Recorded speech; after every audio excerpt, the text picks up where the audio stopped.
All right, welcome to Rock Vegas, everybody. This is Glenn Rockney. I'm back. Thanks to the I don't know, three people that wondered where the hell I was as far as talking Raiders. I thought it'd be more people. Okay, it's fine. I won't hold it against you guys. But no, I definitely won't be doing these as regularly in this part of the off season. Once training camp goes and start getting near training camp, definitely going to be ramping it up a little bit more like it was last year. But during this time of year, I'm going to focus on getting some fun kind of niche episodes. I'm going to be bringing on a Jets fan pretty soon. We're going to talk about poverty franchises, talk a little shit about each other's rosters right now. It's going to be kind of fun. I'm going to be doing stuff like that. But for today, I'm just going to catch up on a couple things. Let's talk about David Irving. David Irving was a cut. I know this has been a couple weeks old, but it's that's a guy that a lot of people thought would at least make the team. I was a little bit on the fence with the new scheme if David Irving and the fact that he's had those off the field issues in the past, and you just can never count that guy in as being a lock to make the roster. But definitely didn't think he'd be cut this early in the offseason, which leads me to believe that maybe he didn't quite show up in shape. I don't know this for a fact, but why else do you cut a guy that maybe was arguably the first free agent you signed in the offseason? So that's interesting. But it is not like the Raiders are loaded at defensive tackle. That's where I get a little bit concerned. Looking at the depth chart here on defensive tackle, who are the two interior pass rushers on this team? We know Jonathan Hankins on running downs is going to be out there, but Gus Bradley's scheme, I think, is going to have a lot more pass rushing opportunities for the interior. So who are the two interior rushers on this team? I'm looking right now, and the two names that are jumping out the most to me are Quentin Jefferson, again, free agent from Buffalo, and he has some familiarity in the scheme, solid pass rusher, okay against the run. I think he's just a rock solid defensive tackle in the NFL. So with this team, I think that gets you a pretty much a beeline to the starting job. The other guy is like, damn, Solomon Thomas is really going to see some considerable snaps on this team, I think. Which, yeah, everyone knows Solomon Thomas has athletic talent through the roof. He's an athletic freak. Was he number 2 overall in the draft? The famous Trubisky for Solomon Thomas trade that shook up the NFL, but really didn't have anything to do with those two players. It was all about the quarterbacks taken after, right? But yeah, Solomon Thomas, Kendall Vickers, Darius Philon, Darius Stills. I mean, you got an undrafted rookie. I know a lot of people like Darius Stills, and I actually like him too. I'm glad that the Raiders have him in camp. You just can't count on an undrafted free agent to be a lock to make the team. We just can't count on that right now. So kind of interesting. It had to have been pretty jaw dropping the way David Irving looked coming into OTAs, because that was a surprise cut. The other thing I wanted to talk about, and speaking of the defense, is I find this so interesting. The way the Raiders have constructed this team, I like a lot of the people they've added, but the construction of the roster is very it's confusing, and I don't necessarily mean confusing in a terrible way, because there's a lot of outcomes in the range of outcomes where I could see this team being better than last year, but there's also a lot of bust potential with this roster. And I'll get to just a real basic one right now, because I'm going to bring people on. We're going to talk about this all off season, this roster construction, because I think it's fascinating. I'll bring people on to give their input, but just right now, a real surface level perspective of it. So on offense, the changes the Raiders made were to, 1, get cheaper on the offensive line, and 2, get better at running the football, right? Terrible running team last year, especially for a coach like John Gruden that, if they're not running the ball, he didn't care what the offense ranks at the end of the year. It was a top 10 offense in the league. It was number 10, but still 7th in passing and a lot lower on running. They just couldn't run. And that's got to eat at John Gruden. And I don't mind them getting back to running the ball a lot. I don't mind it. I'm still typically more of in 2021 this is a passing league, and I think that they do have a lot of good passing options, and I think Derek Carr is a good quarterback. But they want to get back to running the ball, and that's fine. You bring in Alex Leatherwood. He should be right away a good run blocking right tackle. I think pass game is going to be a different story. Incognito's back, right? Definitely an upgrade in the run game. So you're, you're what is it? Year 4 of Colton Miller. Yeah, it should be a solid for the run game. Now they add Kenyon Drake, right? They have two good backs on this team. Two good backs. They didn't have two good backs last year. I think Devontae Booker was a bit overrated by Raider Nation at times myself. But Kenyon Drake and Josh Jacobs, that should be good. Now, being a run first team, that's not terrible. You look at teams like San Francisco, you look at teams like Baltimore, they get their running yards a little bit different, but still, they're successful teams that run the ball first. Not a problem. Those teams have good defenses, though. I don't see a lot of teams in the NFL that have good run game, or I mean, it has to be great, right? It has a great run game and bad defense. I'm talking bad. Average is not. I could see average working because I see teams becoming like Minnesota. Minnesota ran the ball great last year. Dalvin Cook, maybe the best running back in the league. But, their defense wasn't that good, and neither was the team. And I think that team's constructed very similar to the Raiders, Minnesota. So, I mean, I asked that question on Twitter the other day, and someone said, "Hey, 2020 Cleveland Browns." I said, "Fair enough," but Cleveland was like 20th in the league in defense, if I'm not mistaken, 20th or 22nd. It's a lot different than 30th. That's 8 spots ahead. Now, if the Raiders last year, as is, had the 20 to 22nd ranked defense, they'd be in the playoffs. They would have made the playoffs. Everybody says these things about Carr, things about Gruden, and all that stuff. Doesn't matter. Just they would have been like a 10-16 if that would have happened. Just because those games that ended on the last drive where the defense just blew it. You'd think maybe that the up in the rankings would just help them, and get them in. So I say all that to say this: Gus Bradley has the most important job on this team. The most important job on this team this year. Now, obviously, look, Derek Carr, quarterback of the team. The team starts and stops with him, but and John Gruden, right? But I think we know what we're getting out of Carr, and some people will say it's going to be terrible. It's not terrible. I'm sorry. It's not. No matter how you slice it. And I think we know what we're getting out of Gruden, right? We don't know what we're getting out of Gus Bradley, and that's why it's so important, right? We're putting a lot on his plate too. There are people that are saying, "Oh, they're going to be a top 15 defense," and I'm like, yeah, 30 to 15 when you didn't really add a lot of stuff on defense, like not a crazy amount, not a lot of game changers. Yannick's good. I mean, Yannick's good, and that's going to help a lot. But to say that they're going to jump 15 spots, you're going to need like 3 great rookie seasons out of some of these rookies and huge second and third years out of these guys for that to happen. Not out of the question. It's not something I'm banking on. If they can slide in between that, like 20, basically what the Browns were last year, right? Like it's not a bad thing to chase, Browns have a few more difference makers on defense that make game-changing plays that I don't see the Raiders having. But again, if you can slide into that ranking, Gus Bradley's worth it already, right? Then the year after, you really start, becoming, oh wow, is this defense good? So yeah, now I want to get to some mailbag questions. Won't take up too much time here right now, and I don't want to ramble too much tonight. A lot of Raider Nation's going, yes, thanks. So let's start. Mailbag question. This is from Stevie D. Always ask good questions, and this one is no different.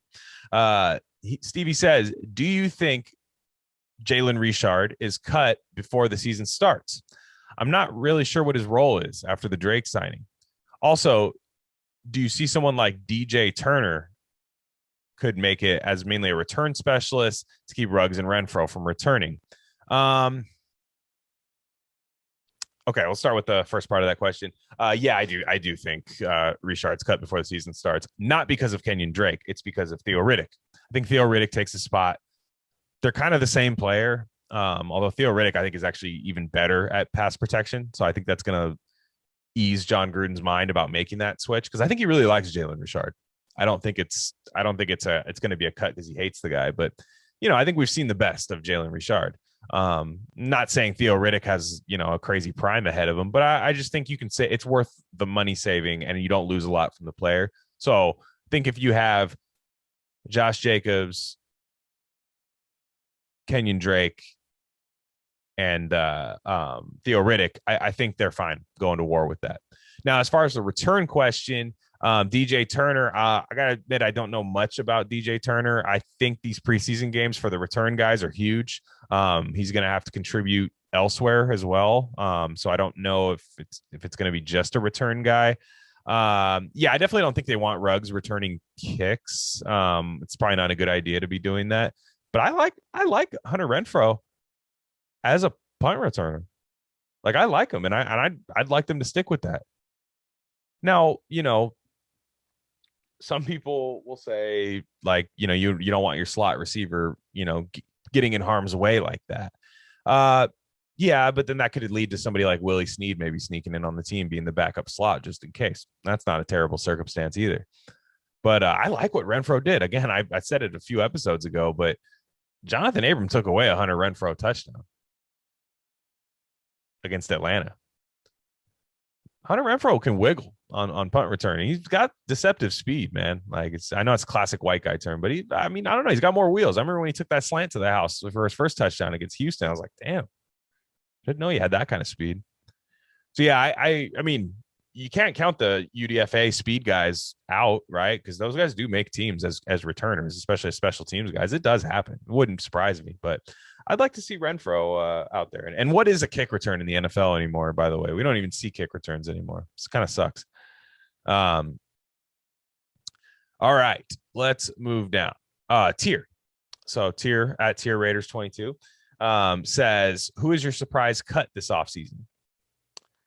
This one's interesting. Surprise cut this offseason. I am gonna go, and I like this guy. I like this guy a lot, actually. I think he's gonna. I wouldn't be surprised if he makes the team and gets a lot of targets, but I also wouldn't be surprised if somebody else beats him out. And that's John Brown. Sounds weird, right? Like it sounds weird. And he's a veteran receiver. I still think there's a good chance he does it. But if you're asking me for like a surprise cut, like one where it's like everybody, there's always one every year where they're like, what? Like this guy didn't make the team. And I could see it being John Brown. 1-year deals, not making a lot of money. I doubt a lot of it's guaranteed. So yeah, I could see that. I mean, you figure if Ruggs and Edwards have great camps, like I'll put it to you this way: if John Brown's cut, I think it's a good thing per se, because I think that means a lot of guys stepped up in that receiver core. So yeah, I think I think that could be one. Yeah, I guess I'm looking on defense. Like I don't really see anybody on defense. I think that would be like a surprise. I maybe like. Yeah, I don't know if I see it. I don't know if I see a lot of it. Maybe like I don't know, maybe Casey Hayward. I don't think so. Like I don't think they would cut Casey Hayward. I think he's here to stay. But no, to me it's John Brown. That'd be the surprise cut. Tier's got another question too. I saw it here. Let's see. Okay, got it. He's got 2 more questions. Let's get to them. I asked for fun questions, right? On Twitter. You can follow me on Twitter at Glenn Rockney if you don't already. How much to let Lynn Bowden tattoo the Raiders logo on your inner thigh? Pause, first of all. Second of all, I don't have any tattoos, so it would be my first one. I feel like if you have a bunch of tattoos, you wouldn't ask for that much money. But this is a fresh canvas he'd be working with here. I'm gonna say, see, I need a down payment on a house, right? And I live in the Bay Area, so let's say I'm going to take it elsewhere out of state to Vegas. 20K. 20K. Yeah. No, 20K. And I got it. I love the Raiders too. I don't care if it's shitty. It's on the inner thigh, right? Maybe high enough to where like maybe in swim trunks it doesn't show. Yeah. No problem. No problem. Tier, what is your third question here? He said, okay, how do you feel about Julio Jones coming to the Raiders? And then your 2021 early predictions, MVP, biggest leap, biggest bust, ETC. I don't know what ETC means. I'm just gonna answer those 3. So Julio Jones, first of all, I would love to have Julio Jones on the Raiders. Would be an electric wide receiver depth chart. I think anywhere he goes, he basically doubles the value of the receiving core. I mean, he is still that good. Uh, yeah, I think I would trade for him. I mean, I still think a third and a fifth gets it done. Plus, you take on the salary and maybe even just a second. But I'd push for a third and a fifth.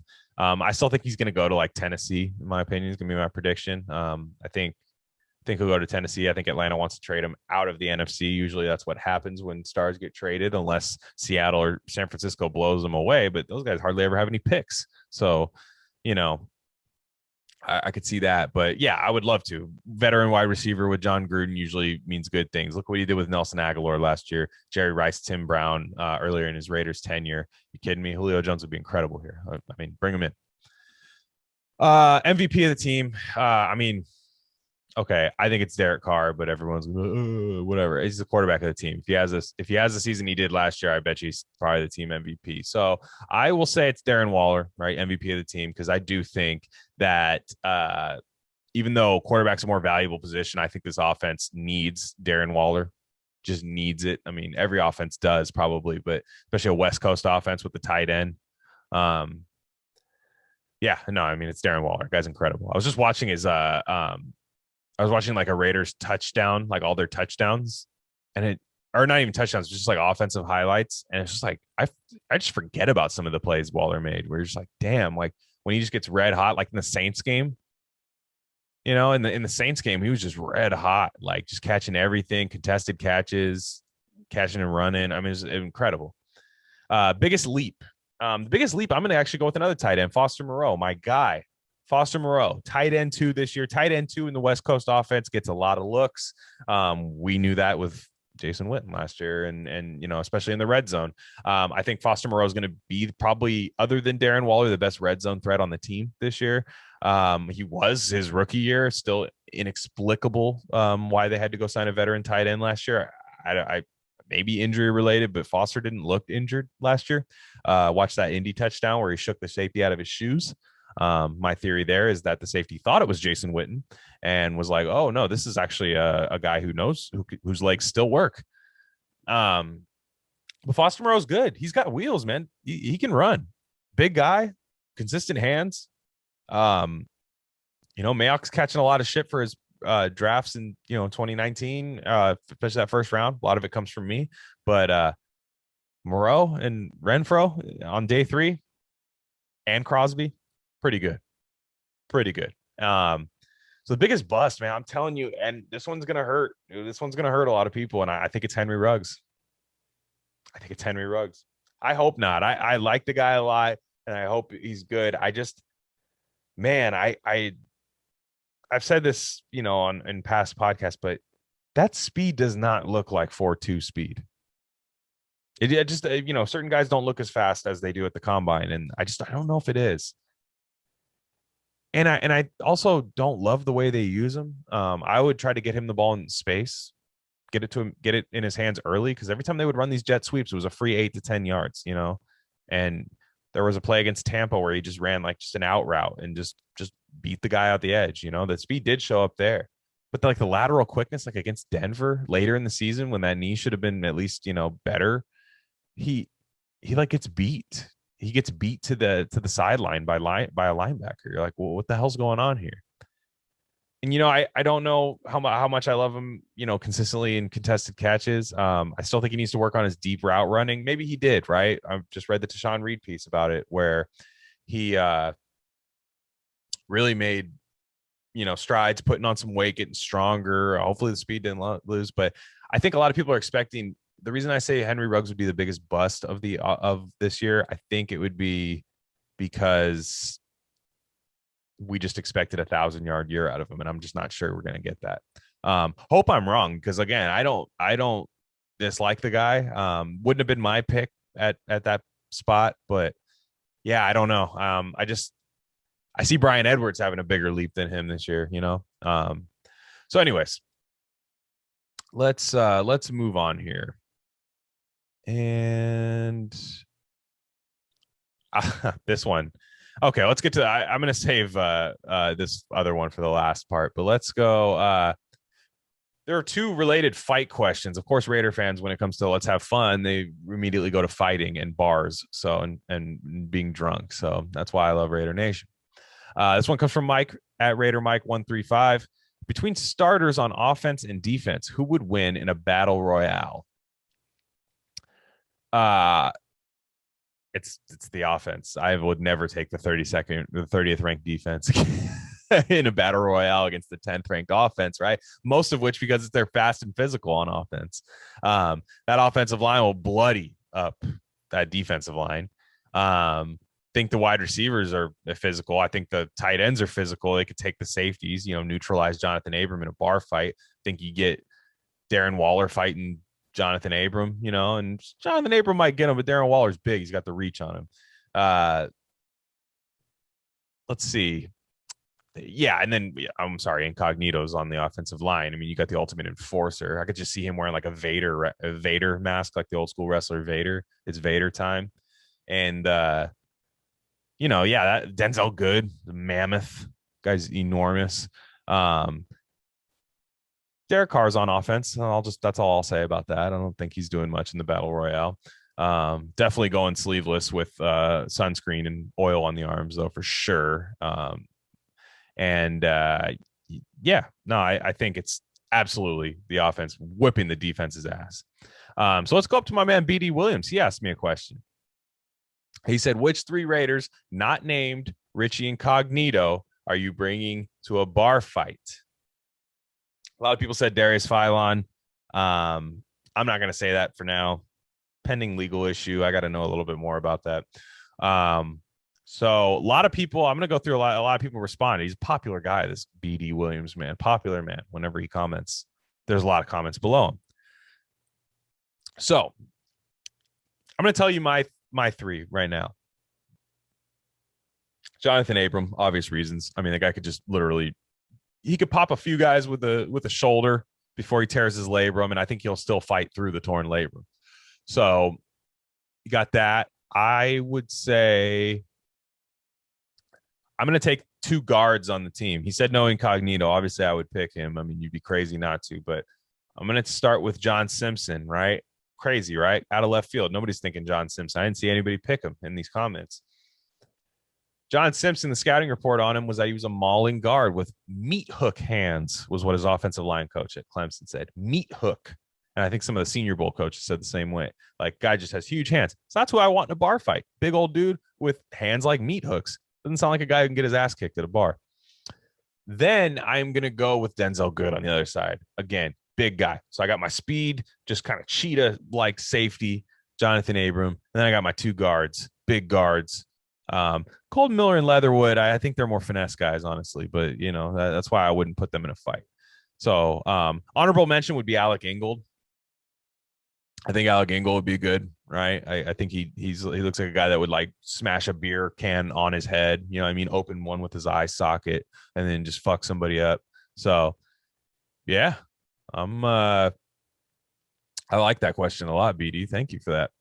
Okay, Chad Glass at Glass Half Full. I like that name. I'm gonna go top three. He says top three Raiders not named Carr, Gruden, or Ruggs with the most to prove.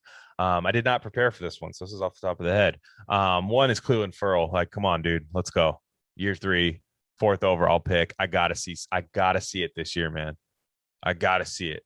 And when I say it, I mean like where you can be like, all right, okay, where he's not a bust anymore. It doesn't have to be the pinnacle of his career. Maybe that comes in year 4, year 5.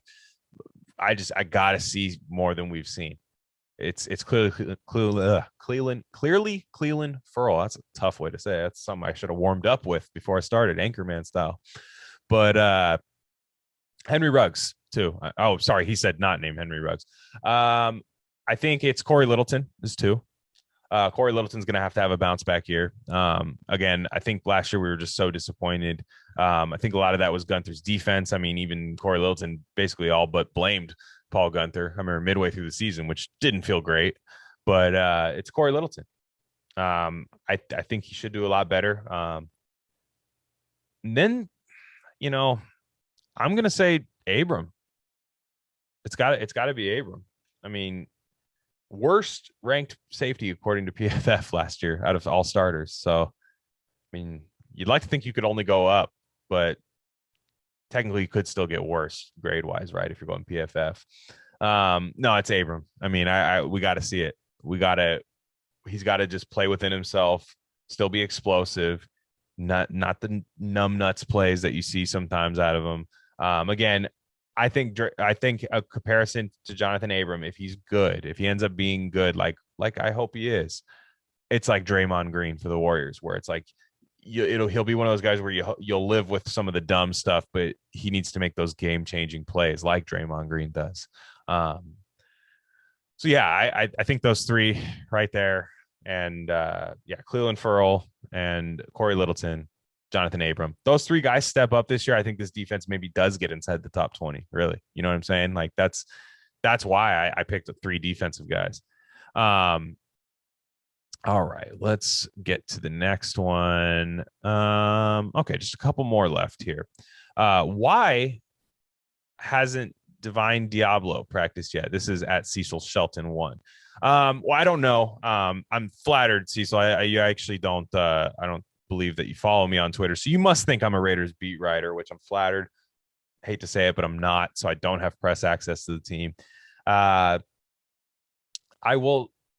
I mean, I don't know why. It's got to. I would think it'd be some injury. I don't unless these guys just aren't. You know, I doubt a third round pick's like, yeah, I'm skipping OTAs. A guy who's switching positions in the NFL. I doubt that. It's got to be some injury.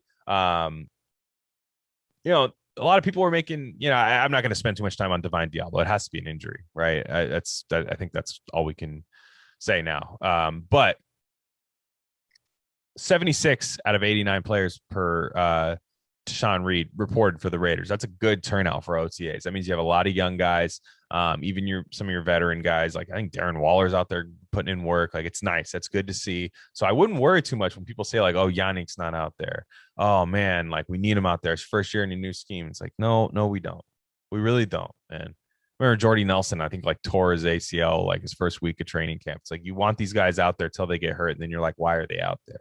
You know, look, I will take somebody who's a little bit rusty and healthy, a guy who we think can be a game changer the way we think Yannick Ngakoue can be.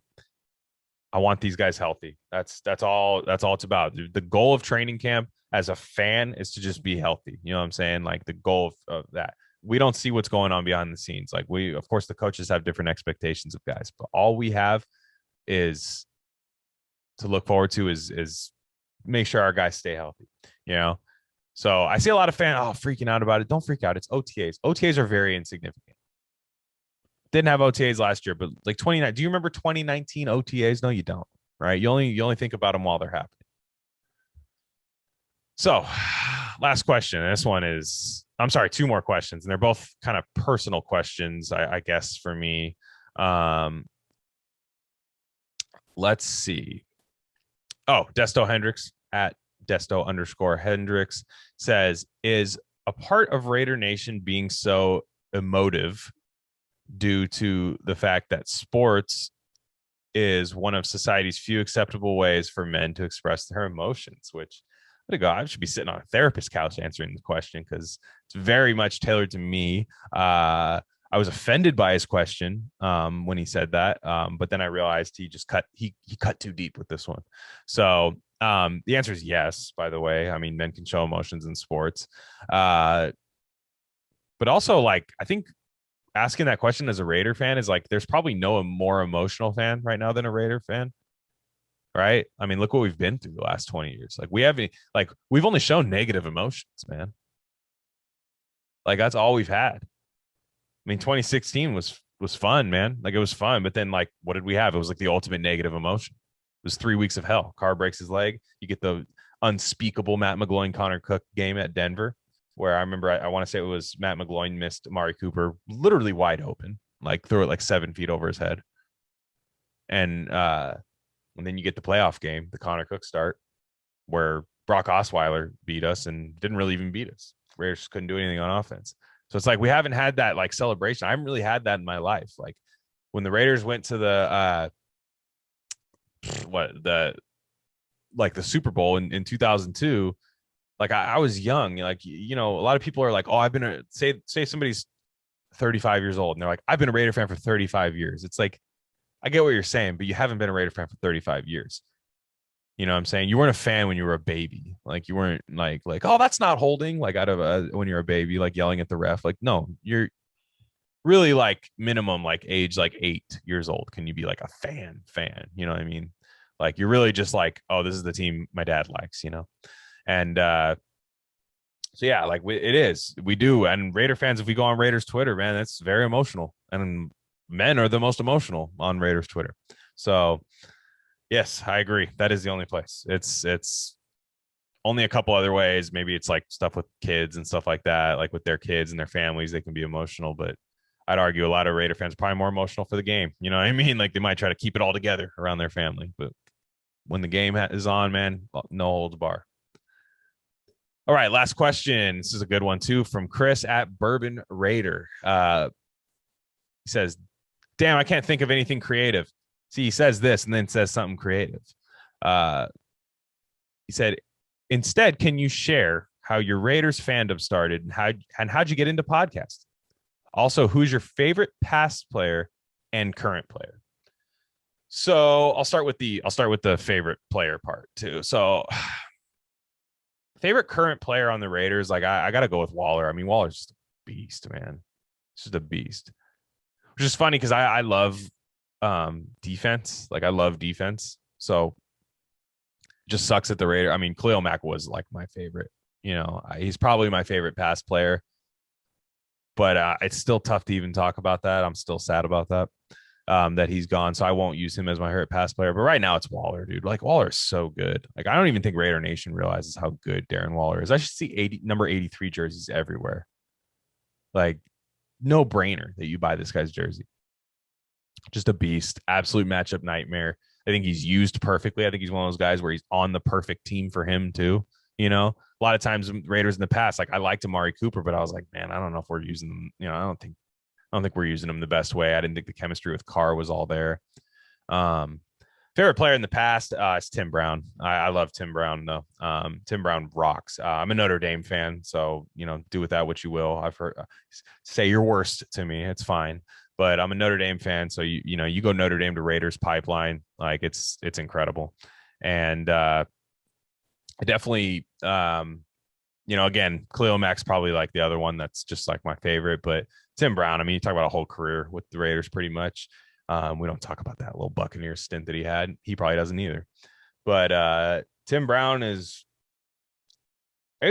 just like super underrated. Remember how hard it was for him to get in the Hall of Fame? And everyone's just like, what? Like, get him in the Hall of Fame. Like, how is he not in the Hall of Fame? So yeah, I caught, I didn't see the, the 90s years of him. I mean, I did, but I just wasn't again, like I said, you weren't just that active, obsessed football fan. But to say how I started, I wasn't supposed to be a Raider fan, right? I wasn't supposed to be a Raider fan growing up. My dad was a Rams fan, still is, avid Rams fan. Now my dad is from New York, lived there for a little bit, but then he moved to Arizona for probably about 7-8 years. And while he was in Arizona, he wanted the games, the local. They didn't have the Arizona Cardinals; they were the St. Louis Cardinals, St. Louis Football Cardinals at the time. So in the 70s, he would get LA Rams games there. And the Raiders weren't there yet either. That was, an 80s thing. So it was really just LA Rams down there. And I mean, look, you have the Chargers, but who would choose to be a Charger fan, honestly? So he picked the Rams. Now, growing up, like, I'm not gonna lie, when there would be some Rams games on, especially when I was like 8-9 years old, like Greatest Show on Turf type stuff, where I'm like, this kind of rocks. But I just couldn't do it as like a fan. In the NFC, I always pull for them. Like, I'm always like, hey, if it's a Raiders Rams Super Bowl every year, it'd be great. I always like for them to go. But I remember growing up, I was kind of like telling my dad, I was like, yeah, like, I don't know if I'm like a Rams fan. He's like, that's fine. He's like, pick another team. He's like, who does the team you like? And in the back of, he kind of, he didn't say it to me, but he looked at me in the eye. It was like, you better not pick the fucking Niners, you little piece of shit. Like, you looking at me, you know what I mean? But lovingly. And then I'm like, yeah, I'm not going to, because why would I pick that? And then I was my mom is a huge A's fan. My parents had season tickets before I was born, which is a great way to say that I was too expensive to keep the season tickets.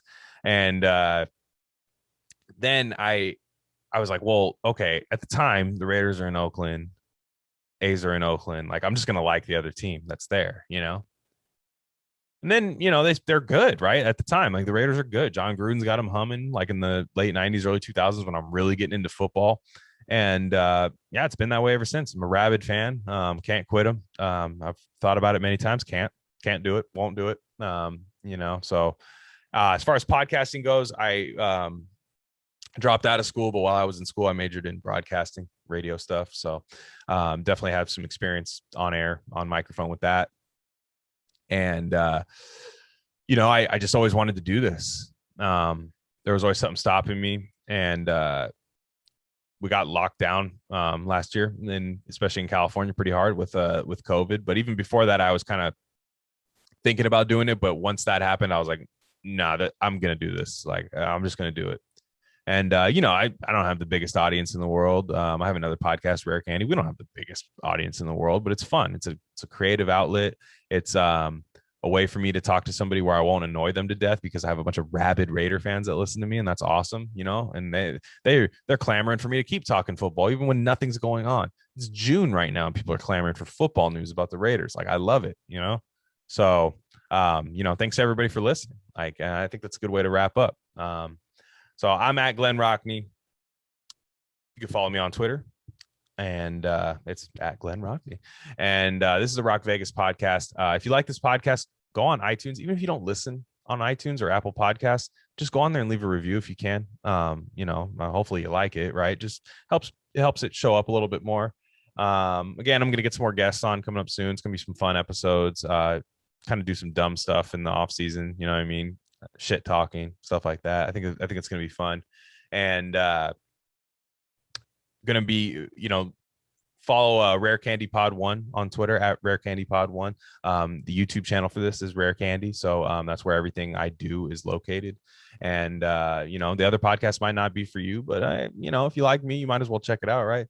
So yeah, that's it for me, guys. Thanks for the mailbag questions, and Raider Nation always.